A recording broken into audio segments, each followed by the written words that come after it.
Baik, terima kasih banyak Mbak Ellen. Selanjutnya dari Pak Kiai Fahsin. Sebelumnya saya bacakan CV-nya dulu. Nama Fahsin MKAL, tempat tanggal lahir Demak 23 April 1982, alamat tempat tinggal Meranggen Demak. Jadi teman-teman kalau pas ke Demak nanti bisa mampir ke rumah beliau gitu. Nomor telepon 081234 580023. Riwayat pendidikan program Dr. UIN Jogja. Pengalaman organisasi sekretaris BW Ansor Jateng. Pekerjaan wira swasta, moto hidup jaga otak agar tetap subversif. Baik, silakan Pak.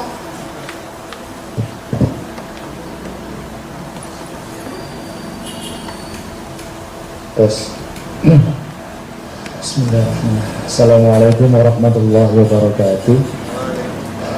Salam sejahtera untuk kita semua.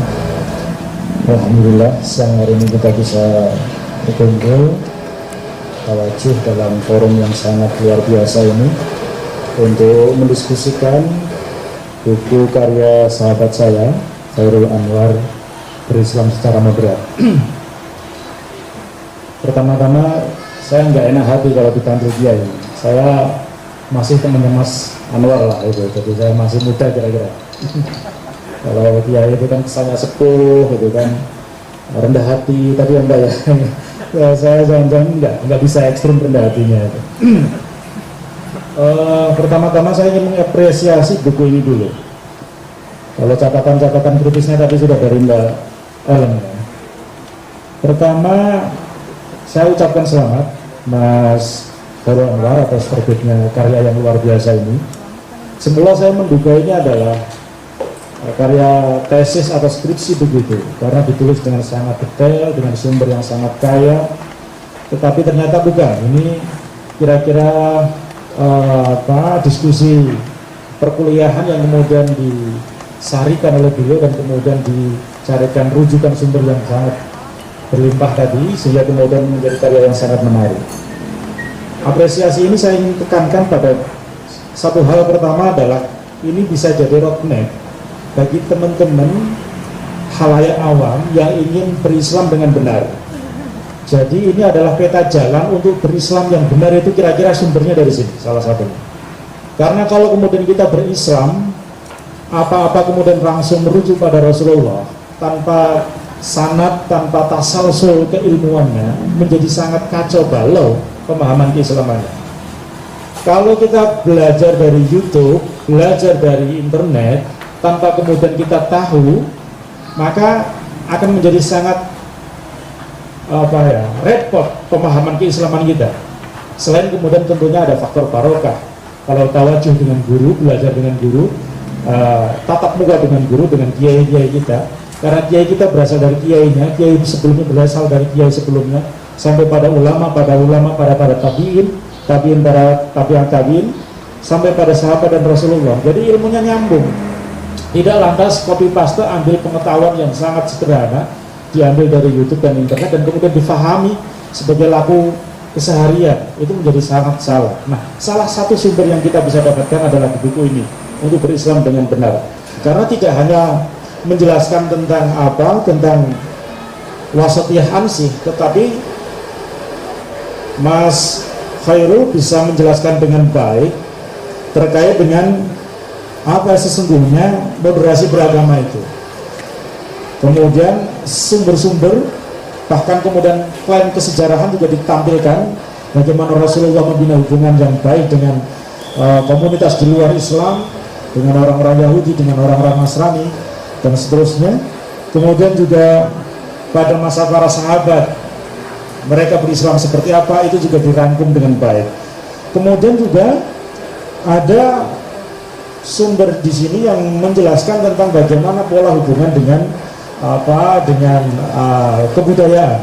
Nah, penting juga karena Islam yang datang ke Nusantara ini, Islam yang hadir di Nusantara ini, Islam yang mungkin bisa jadi agak berbeda dengan Islam di belahan dunia yang lain. Ya. Islam yang hadir di Nusantara ini adalah Islam yang dilahirkan, yang diajarkan dengan kasih sayang, dengan tradisi, dengan kebudayaan, tidak menggunakan pedang yang terhunus, tetesan darah dan tangisan air mata, enggak. Bahwa kemudian fakta terjadi pertempuran, iya, di beberapa belahan dunia yang lain, tetapi itu tidak terjadi di Indonesia. Islam di Indonesia diajarkan dengan kebudayaan. Maka pendekatan perspektif kebudayaan yang ditulis oleh Mas Anwar ini juga penting untuk kita apresiasi lebih lanjut. Nanti ada beberapa catatannya. Yang kedua, lagi-lagi ingin saya sampaikan bahwa beliau berasal dari tradisi keislaman klasik, kira-kira berangkat dari pesantren di Lirboyo. Kita tahulah bagaimana pesantren di Lirboyo. Artinya kemampuan keagamaan beliau untuk memahami narasi teks-teks klasik itu sangat kuat, dan itu dibuktikan dengan sumber-sumber yang kita peroleh, yang kita bisa baca di buku ini. Kalau kita belajar agama Islam, tadi saya belum sempat menyapa Mas Khairul sama Mbak Ellen, saking semangatnya saya ini. Mbak Ellen, Mas Khairul ya, yang saya hormati, yang berbahagia teman-teman sekalian. Jadi kalau mau kita belajar tentang keagamaan kita itu nggak bisa kita tiba-tiba ujuk-ujuk. Jadi untuk mengetahui bahasa Al-Quran saja itu harus banyak ilmu yang harus kita kuasai. Ada bahasa Arab sendiri, tarikh adat jahili, kemudian ada nahwu, ada sorof, ada mantik, ada balaghah, kemudian ada ulumul Quran, kajian ijazul Quran, macam-macam yang ada, sosiologi Quran, ada asbabun nuzul dan seterusnya. Sehingga kemudian ini nggak mungkin bagi kita yang awam seperti ini kemudian belajar agama ansih tanpa kemudian mendekati dengan cara-cara yang benar. Nah, Mas Khairul mengantarkan kita pada pendekatan perspektif yang benar di dalam memahami keislaman kita. Nah, dengan apa? Dengan menghadirkan naskah-naskah dalam tradisi keilmuan kita itu kan ada nas Al-Quran, ada hadis, ada kemudian karya-karya para ulama klasik yang bisa kita jadikan sebagai sumber hukum untuk pemahaman keberagaman kita. Kemudian yang ketiga, sumbangan penting dari saya mengapresiasi buku ini adalah bahwa karya ini bisa dijadikan sebagai kontranarasi ekstremis. Buku ini menemukan momentumnya. Saya nggak tahu doanya Mas Khairul Anwar apa, atau tiba-tiba pas launching ini pas kebetulan juga ada bom di Makassar dan ada penembakan di Mabes Polri gitu. Kira-kira nggak tahu apa miripnya Mas, biar laku di kelas ini. Jadi menemukan momentumnya untuk dijadikan sebagai kontranarasi ekstremis. Kadang-kadang kita itu seringkali melihat kampanye ekstremis itu di berbagai media, di medsos, di dunia maya, di internet, yang sangat berlimpah, tetapi tidak ada narasi yang bisa menjelaskan sebagai kontranarasi bagaimana kampanye tentang damai, bagaimana kemudian bahwa Islam itu rahmatan lil alamin, bahwa Islam itu adalah merangkul bukan memukul, bahwa Islam itu adalah rahmah bukan marah, dan seterusnya. Nah, buku ini adalah sumber. Kalau memang dibaca oleh kalangan milenial ini memang agak berat sedikit ya Mbak ya, mesti harus diterjemahkan lagi. Tetapi paling tidak ini menjadi rujukan sebagai sumber untuk melakukan kontranarasi Islam yang benar itu seperti apa.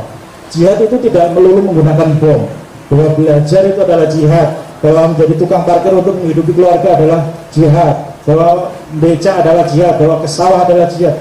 Ada logika pembanding, sehingga kemudian kesadaran orang yang kemudian tiap hari membaca medsos yang sangat ekstrim untuk melakukan kekerasan, tindakan kekerasan, ini dicarikan jawabannya, kontranarasinya dari buku ini. Jadi saya pikir buku ini sangat menarik sebagai bahan sumber rujukan untuk melakukan kontranarasi ekstremis.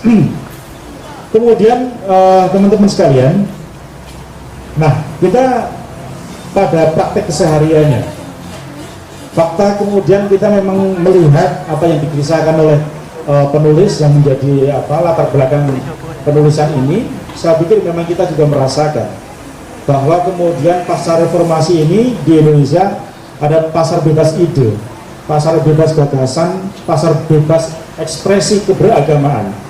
Dulu jilbab itu saya pikir ya hanya jilbab, kita nggak ngerti kenal jilbab itu modelnya apa itu. Bahkan dulu ya hanya kerudung. Tahun 90-an di kampus-kampus PTIN itu yang modelnya masih kerudung, atau kemudian yang kerudung kuno itu ya, yang di sini ada biasanya ada modelnya yang begitu loh Pak ya. Tapi sekarang sudah macam-macam. Ngomongin kerudung model jilbab itu sudah sangat banyak sekali. Mereknya beragam ya Mbak, kira-kira. Ada apalah, saya nggak mau menyebut iklan itu. Ada macam-macam. ada revolusi jilbab, ada tren pakaian Islam, ada pakaian syar'i, kira-kira begitu. Ekspresi keragaman kemudian ditunjukkan dengan simbol. Kita perang simbol pasca reformasi ini. Nah, di dalam ruang yang pasar bebas ide dan gagasan dan ekspresi keberislaman inilah kemudian penting untuk menjaga betapa kemudian Islam yang ramah itu menjadi standar moral bagi kita bersama. Kalau tidak, ya akhirnya kita kecolongan. Beberapa kasus kemudian kita kecolongan. Pasca 98 diawali dengan tragedi bom Bali di Bali tahun 2001 misalnya. Bom Bali itu dengan WTC itu bulan mana ya? WTC kan bulan September ya. Kalau nggak salah setelahnya atau sebelumnya. tapi pasca itu memang kemudian kita beragama kok menjadi begini ya gitu. Apalagi kemudian setelah Nun Sewu tragedi Pilkada Jakarta tahun 2016 itu saya pikir betapa kemudian kita terkoyak-koyak pemahaman keislaman kita, kebersamaan kita, persaudaraan kita itu menjadi tercabik-cabik dengan fakta yang terjadi di Jakarta tahun itu. Yang geger di Jakarta tapi efeknya senusantara. Nah ini kan repot. Maka kemudian memang perlu ada yang jaga Islam yang ramah, Islam yang menjadi rahmah, dan itu kemudian mesti harus kita lahirkan ide-ide itu. Nah, maka dalam praktek keagamaan kita dulu Gus Dur dalam tanda petik mengizinkan Banser menjaga gereja yang kemudian kita hari ini dibully di beberapa tempat.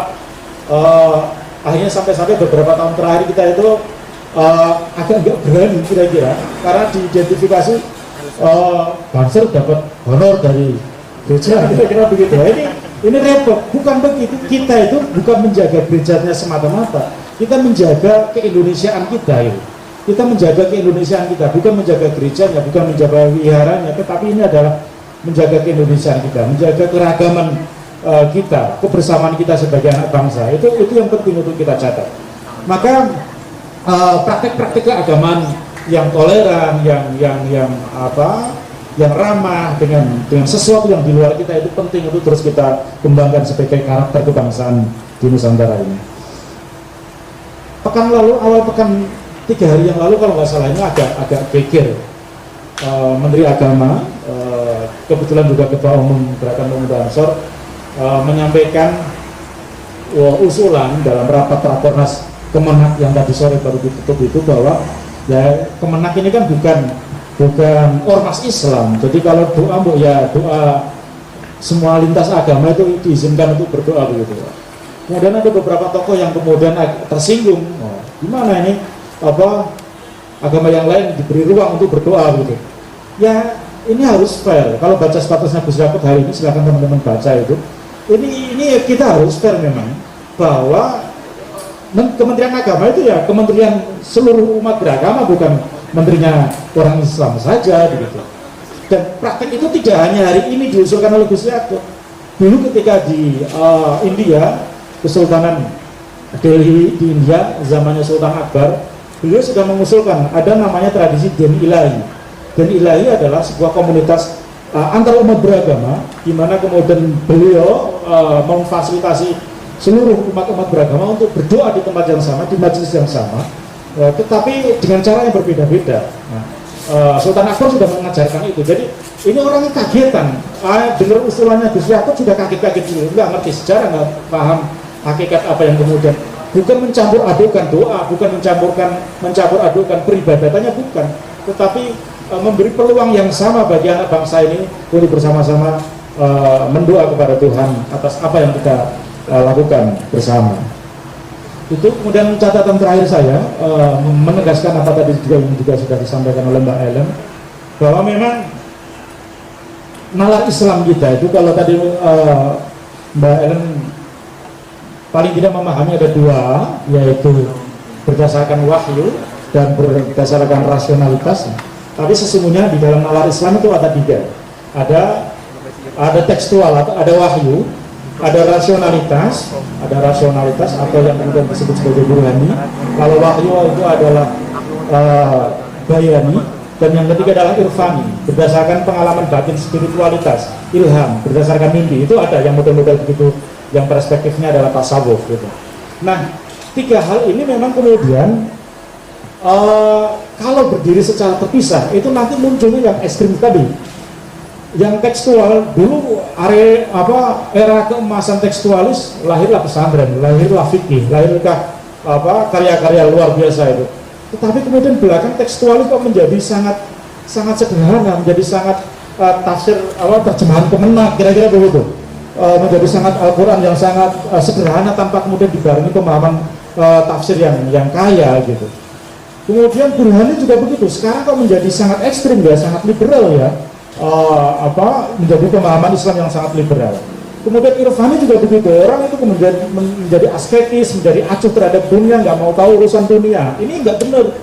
Mestinya ada yang kemudian disebut sebagai fusion horizon oleh Gadamer, di mana Irfani yang gnostik tadi, kemudian yang bayani dan yang burhani ini mesti harus lebur jadi satu, tidak menghilangkan identitas yang lain. Kalau boleh digambarkan itu gambarannya buletan tumpuk tiga gitu. Nah, tengah-tengahnya lah ini yang kemudian disebut oleh Gadamer, filsuf dari Jerman ini sebagai fusion horizon.